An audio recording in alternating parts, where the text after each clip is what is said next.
न्यूजमध्ये आपलं स्वागत आहे। आज आपण बावडा गावामध्ये आहोत। आज या ठिकाणी 208व्या भीमा कोरेगाव शौर्य दिनानिमित्त आज बावडे गावामध्ये बौद्ध समाजाच्या वतीनं विजय स्तंभाला सलामी देण्यासाठी जाणाऱ्या लोकांसाठी आज या ठिकाणी चहा पाणी नाश्त्याची सोय मोठ्या प्रमाणात केलेली आहे आणि यासाठी बऱ्याच अशा पब्लिकचा प्रतिसाद मिळत आहे। तर आज या ठिकाणी महार रेजिमेंटचे सैनिक शामराव कांबळे आहेत।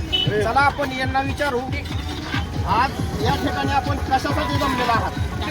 आम्ही आपल्या महार सैनिकांनी 1818 मध्ये जी लढाई केली, 500 महार सैनिकांनी 28,000 हा पेशव्यांना तरातरा कापून टाकलं। त्यांच्या उपलक्षमध्ये विजयस्तंभास जी इंग्रजांनी विजयस्तंभ 1818 मध्ये उभा केलेला आहे, तसं आमच्या बावडे गावातून तसेच आम्ही महार रेजिमेंटचे सर्व सैनिक मिळून सर्व जाणाऱ्या भीमा अनुयायांना नाश्त्याचा प्रबंध केलेला आहे। दरवर्षीप्रमाणे आम्ही तसेच रमामाता प्रतिष्ठान सर्व आमच्या समाजातील बंधू सगळे जवान मिळून आम्ही सर्व भीमा कोरेगावला जाणारे अनुयायी आहेत त्यांचा आम्ही नाश्त्याचा प्रबंध केलेला आहे। तसेच 208व्या शौर्य दिनानिमित्त मी सर्व भारतीयांना हार्दिक हार्दिक शुभेच्छा देतो आणि थांबतो। जय हिंद, जय भीम, जय महाराष्ट्र, जय भारत।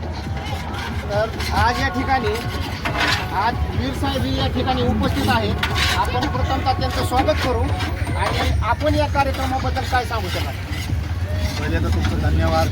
जय भीम, जय महार रेजिमेंट। आज आपण इथं जे 1 जानेवारी रोजी जे आपण महार रेजिमेंटच्या वतीने इथं शौर्य दिनाचं आपण जे एक मोठं चांगल्या प्रकारे काम करत आहोत आणि शामराव कांबळे साहेब जे बावड्यामध्ये हे प्रत्येक वर्षी जे आपले अनुयायी आहेत त्यांना नाश्त्यासाठी आणि मानवंदना देण्यासाठी इथं बावड्या गावामध्ये उपलब्ध करून देत आहे। त्याबद्दल मी त्यांचे मनापासून आभार मानतो आणि मी महार रेजिमेंटच्या वतीने सर्व भारतीय बांधवांना या शौर्य दिनाच्या शुभेच्छा देतो।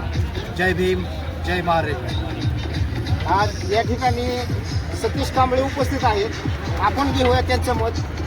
आपण काय सांगू शकाल या कार्यक्रमाबद्दल? आज 1 जानेवारी दरवर्षीप्रमाणे आमच्या महार रेजिमेंटचे बावडे गावातील आमचे आधारस्तंभ मेजर शामरावजी कांबळे यांच्या मार्गदर्शनाखाली या भागातून भीमा कोरेगावला शौर्य दिनानिमित्त विजयस्तंभाचे मानवंदना देण्यासाठी जे भीमानुयायी जात असतात त्यांच्या नाश्त्याची आणि चहाची या ठिकाणी त्यांनी दरवर्षी सोय करत असतात आणि हे कार्य असंच त्यांच्या माध्यमातून आणि बावडे गावातील भीमसैनिकांच्या मार्गदर्शनाखाली अविरतपणे चालू राहील। त्यासाठी आम्ही जे काय सहकार्य लागेल ते सहकार्य करण्याची आमची सर्वांची तयारी आहे आणि हे कार्य शामराव दादा करत असतात त्याबद्दल त्यांना आम्ही सर्व भीमानुयायांच्या वतीने धन्यवाद देतो आणि असाच कार्यक्रम त्यांनी इथून पुढे चालू ठेवावा ही त्यांना मी विनंती करतो आणि थांबतो।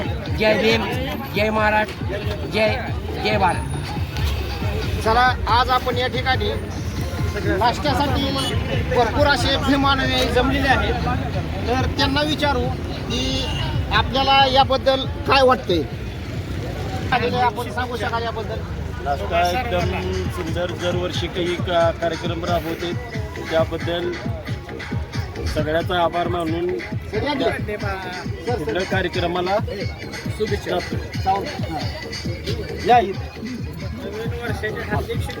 या ठिकाणी सावंत सरांचं आगमन झालेलं आहे।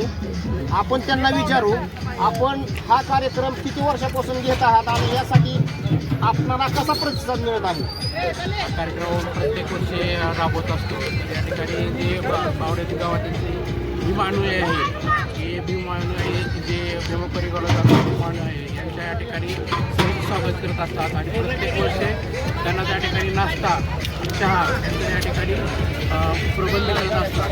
त्याचबरोबर या ठिकाणी शामराव कांबळे मेजर हे आपल्या या ठिकाणी रेजिमेंटसाठी महार रेजिमेंटतर्फे त्या ठिकाणी आपल्या भीमा कोरेगावचा जो स्तंभ आहे त्या स्तंभाची प्रतिकृती या ठिकाणी उभारून त्याला या ठिकाणी मानवंदना देण्यासाठी त्या अनुयायांना त्या ठिकाणी भीमा कोरेगावला जाता येत नाही. त्यांना या ठिकाणी मानवंदना देण्यासाठी त्या ठिकाणी तो स्तंभ या ठिकाणी प्रतिकृती म्हणून उभारला आहे. भीमा कोरेगावला कशासाठी जायचं आहे आपल्याला, तर त्या ठिकाणी जी नवीन वर्ष आहे जे आपल्या परंपरेने त्या ठिकाणी जे रूढीमध्ये आपण अडकलो होतो त्या रूढीमधून आपल्याला 1818मध्ये ज्या अनुयांनी महार सैनिकांनी त्या ठिकाणी विजय मिळवून त्या ठिकाणी पेशवावरून विजय मिळवून त्या ठिकाणी आपल्याला त्या ठिकाणी मानाने सन्मानाने जगण्यासाठी त्या ठिकाणी नियोजन करून दिलं.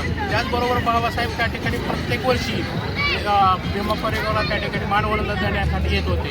तर त्या ठिकाणी त्यांची परंपरा वाढत राहिली पाहिजे आणि प्रत्येक महार किंवा प्रत्येक समाजातील व्यक्तीला आपला स्वाभिमान गमवता आला नाही पाहिजे, सन्मानाने जगता आलं पाहिजे आणि कोणत्याही व्यक्तीमुळे त्या ठिकाणी आपण झुकलं नाही पाहिजे. आपला इतिहास काय आहे हा ह्या ठिकाणी सर्वांना मालूम झाला पाहिजे, समजला पाहिजे. म्हणून त्या ठिकाणी आपण भीमा कोरेगावला प्रत्येक अनुयायी त्या ठिकाणी जात असतो आणि त्या ठिकाणी महाराजांची काय कर्तबगारी आहे, काय पराक्रम आहे हे सर्वांसमोर आणून देण्याचं काम या ठिकाणी केलं जात आहे. आपण या ठिकाणी जे भीमा अनुयायी आहेत या ठिकाणी सहस्वागत करत आहेत आणि मीडियाचं या ठिकाणी आपण स्वागत करतो. या ठिकाणी मी थांबतो. चला, आपण पाहिलं बावडे गावामध्ये मोठ्या उत्साहामध्ये या चहा पाणी नाश्त्याची सोय मोठ्या प्रमाणात केलेली आहे आणि यासाठी आपण लोकांचा मोठ्या प्रमाणात प्रतिसाद मिळत आहे. जनविद्रोही प्रतिनिधी उमेश कांबळे, बावडा.